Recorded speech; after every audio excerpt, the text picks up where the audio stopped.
Namaste, Hari Om everyone.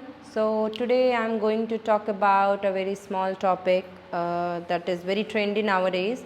If you're talking about the Yin Yoga, so nowadays everyone want to practice Yin Yoga, and it's my experience, it's very necessary in your practice. You have to practice Yin Yoga, so it give a good balance in the energy of the body, like Yin and Yang energy balanced in your body. So you have to make the balance in your Yin and Yang practice as well.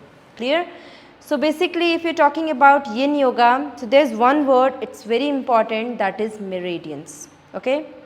Lots of people, they have confusion and they thinking about what is meridian and how we can work on the meridian. So basically, the meridians, it's similar like nadis.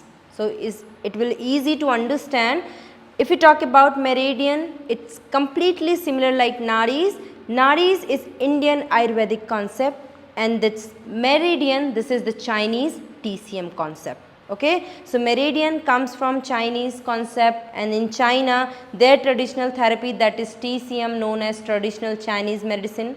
If you talk about the nadis, it coming from Ayurveda, so Ayurveda is the traditional therapy of India. Okay, so that is the difference.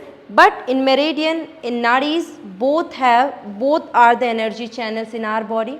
The energy and prana flow happens in both the channels, and both have the same goal, to improve the prana flow in particular channel, to improve the health or the disease of the body. Okay, so both are the same concept, but the goal is same, to treat the disease. So we working on meridian or nadis, anyone you can choose, but the goal is to treat the disease. Another thing, for Yin Yoga, it's the best concept to use the meridian. So to practicing Yin Yoga, you should know about the meridian. So just go and learn more about the meridian and do your Yin Yoga practice with the meridian concept. So it will give you more health benefit, and it can improve your lots of health issues in the body.